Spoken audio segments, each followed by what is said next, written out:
Today is December 7th, 2019. The time is 1600 hours. It's 4 p.m. 78 years ago today, the Japanese bombed Pearl Harbor and forever altered world history. Pearl Harbor Day is an important day in not just American history, but world history, because it totally shaped the modern world that we live in today. What makes it so? Well, I'm going to try to give you a brief history lesson in 15 minutes. Prior to World War II, the United States was against getting involved in any kind of affairs in Europe, especially a war. World War II began in Europe September 1st, 1939, when the Germans invaded Poland. It dragged a secret alliance. The Poles had a secret alliance with the British, and the British warned Hitler if he goes into Poland, it would be an act of war. And Hitler said, "Yeah, too bad for you," and he basically conquered all of Poland within I think a few days. It was so shocking for the world to see that. Nobody saw anything like it. The Germans called it Blitzkrieg, lightning war. And they just rolled in with the tanks and the planes and bombed the hell out of it. And honestly, the Poles went after the German tanks with a cavalry. Tanks rolled over horses just as well as they roll over people. So the war has already been raging in Europe since 1939. The world is in the middle of the Great Depression.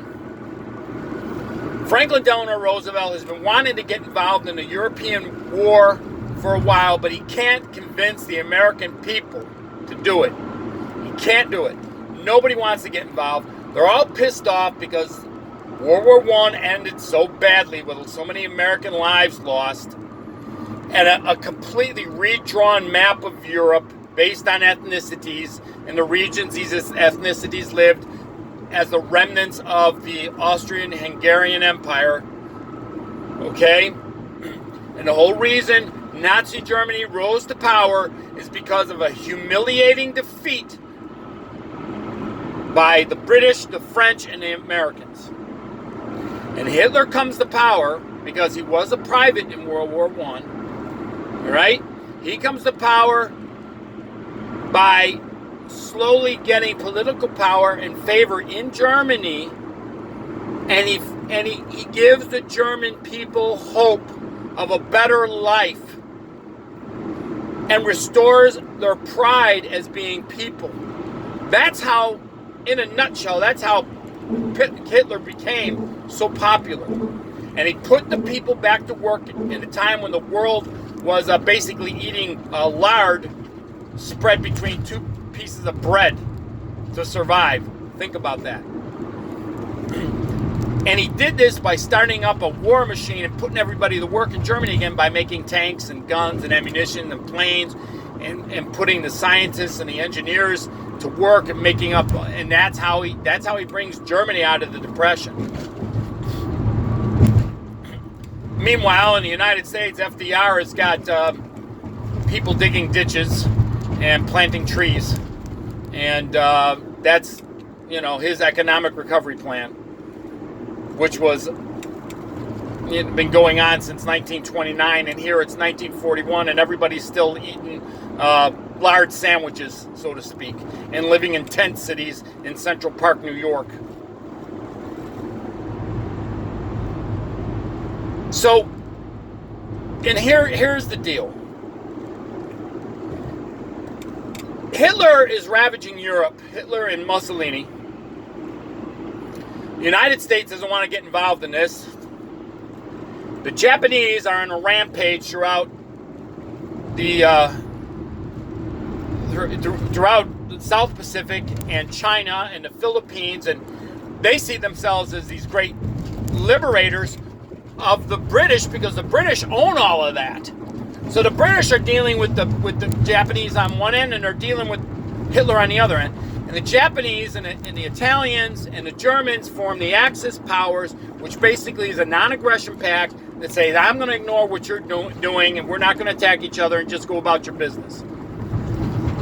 So FDR is freaking out because he realizes that Europe is going to fall. If Britain falls, then Europe falls, and the free world is gone, and Hitler is going to control the Western world. Because he already signed a non-aggression pact with Stalin. Stalin ain't going to bother doing anything. So now they're worried. FDR's worried. The American people are basically saying, screw them, I don't care. The hell with them. That's what he's basically saying. So there's a conspiracy theory that says that the FDR knew that the Japanese were going to attack Pearl Harbor. Now, why would the Japanese do a surprise attack on Pearl Harbor? Well, it's very simple. The United States put sanctions and embargoes and whatnot on the Japanese, and it hit them hard economically, particularly trying to get petroleum, gasoline, diesel fuel to fuel their war effort. So the Japanese figured they got to take the Americans out of the equation in some way, shape, or fashion. And the best way for them, they figure they're going to do it, is they get intel that says the entire American fleet, the entire American Navy, is going to be parked in Pearl Harbor for the Christmas season. And they see it as a perfect chance to take out the American Navy. Now, at that time, we are not this big economic, this big industrial powerhouse, this big, gigantic, war-mongering, powerful country. We're not at that point yet. It's still the Depression. The Japanese figure they can take out the entire American fleet, and the Americans will not be able to do a damn thing. And the British, who have the strongest navy in the world at the time, are busy dealing with Hitler. So they figure they could do all their conquests and all their things. They get themselves entrenched and situated where they'll have the resources and establish a Japanese empire and defeat the British, and the Americans won't be able to do a damn thing about it. Well, the Japanese got bad intel, and they didn't realize there was a part of our fleet was out somewhere doing some naval exercises. So when they came in a sneak attack at the early hours when all the soldiers and the Navy men were sleeping in Pearl Harbor, they came in, bombed the hell out of everything. They didn't destroy the fleet. They only got a small portion of it. If things were different, the whole damn world would be different. Our country would be different. And I think Germany probably would have, we would have a whole different social political organization right now if fleet was there at Pearl Harbor. And that's a big deal. The other thing was, Pearl Harbor they bombed it, and it was viewed as being cowardly, sneaky, because everybody was sleeping. Nobody had a chance to fight. Americans didn't have a chance to fight back. And all of a sudden now, within 24 hours, the American people are pissed off and want to start killing Japanese. FDR goes before Congress, gives his famous, the day that will live in infamy speech. Congress votes to go to war with Japan. Votes to go to war with Japan. A couple days later, Hitler declares war on the United States. Stupid move on his part. The interesting thing is we start sending all this. As soon as that happens, we start trying to help out Britain, to get Britain out of the situation that they're in. Because FDR realized we've got to help them first, and they ignored the Japanese. And they really did. They ignored what the Japanese were doing because they viewed what was going on in what they called the European theater to be more important. And the sad thing is people don't teach any of this in history. My uncle, who was a World War II vet, who was a medic in the war, who fought didn't fight, but basically was patching up people as soldiers moved through in Europe. He believed that FDR allowed the war, allowed the Japanese to bomb Pearl Harbor. He really believed that because the anti-war sentiment was so high. I mean, I don't know how many people of you have had the pleasure of talking to relatives and family members that fought in the war, that fought in World War II. But if you ask these questions, if you ask the right questions, you might have gotten some of these answers. So the idea is Roosevelt let Pearl Harbor happen to get us into the war, to help out Europe, and to deal with the threat of Nazi Germany first, and then worry about the Japanese. And the Japanese were fighting completely different. The Japanese never signed a Geneva Convention. They never involved with that. They didn't have no rules of warfare, and they were brutal as far as brutal goes. They were waging war the way Easterners would wage war, the way the Mongols waged war, not the way Western society waged war that came out of the Roman Empire and evolved. Eastern warfare was a whole other thing, and it was so brutal, and it was so brutal and so terrifying. That is why we dropped atomic bombs on them, because of the way the Japanese fought and their mindset of fighting. So Pearl Harbor Day has huge significance in world history. It should be taught as such, but nobody teaches it. How many people? I don't know. I'm saying these things, and this is common knowledge to me. The things I've just talked about in 11 minutes, this is common knowledge to me. How many people listening to this knew all this? Big question mark. I love history because history's been part of my family. Knowing that my uncle actually had people die in his arms because he tried to put IVs in their bodies, and their bodies were so emaciated because of their stay in the Buchenwald concentration camp, they didn't survive the shock of getting fluids to their system. I listened to my uncle tell me of these things that he saw, that he witnessed and experienced firsthand, that people just read about in a history book. That these kids and your kids or your grandkids are, if they're even teaching this stuff, are looking at this stuff in pages and they don't even think it's real because it was 78 years ago. So to me, it's real. And it's a unique part of world history that has significant meaning to me because my family was born out of that. My family was born out of that.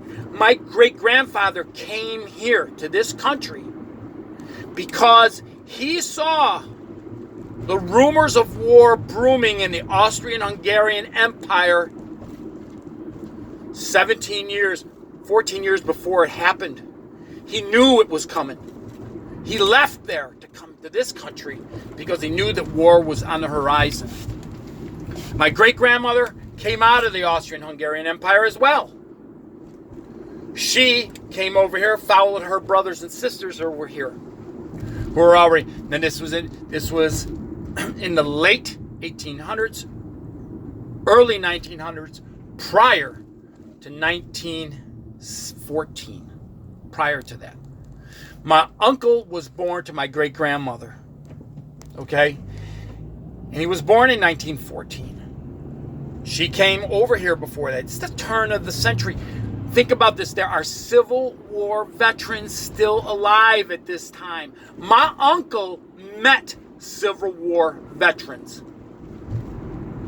when he was in grammar school. And he remembers it, and I remember him telling me about it.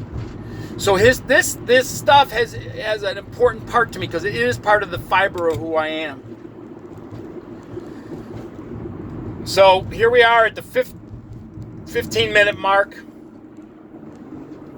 I don't know if I made this interesting or not, but December 7th is an important day in world history.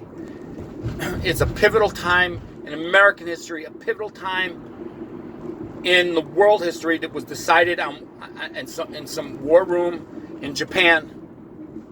And what else is important? The idea that FDR let it happen to change public opinion about going to war has ramifications to this day, because there are people in our country today that believe 9/11 is the same kind of incident. It allowed us to get a foothold into the Middle East and allowed something called the Patriot Act to be put in place by Congress that would diminish our rights as Americans, that it will allow our government to secretly spy on us, which is why Trump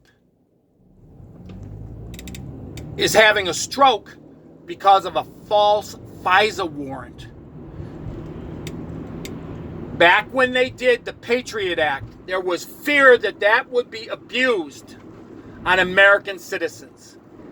And the whole idea of Trump is the American government used the Patriot Act and these secretive FISA courts and FISA warrants to spy on an American citizen who is running for president. That is what a lot of this is about. Now, you think it's hogwash, you think it's crazy, but if FDR allowed the Japanese to kill 2,000 Americans, over 2,000 Americans, to change public sentiment, and if powers that be allowed 9/11 to happen to kill 3,000 American citizens to allow our government to spy on people, why is this such a big surprise? And truth be told, our government has done a lot of shady stuff to a lot of American citizens over the years under the guise of pretending for the public good. Just remember that. Just keep that in mind. Overall, that is really what the importance of Pearl Harbor is about and what we should all remember it for. Because maybe the conspiracy wasn't a conspiracy. It truly is a day that will live in infamy.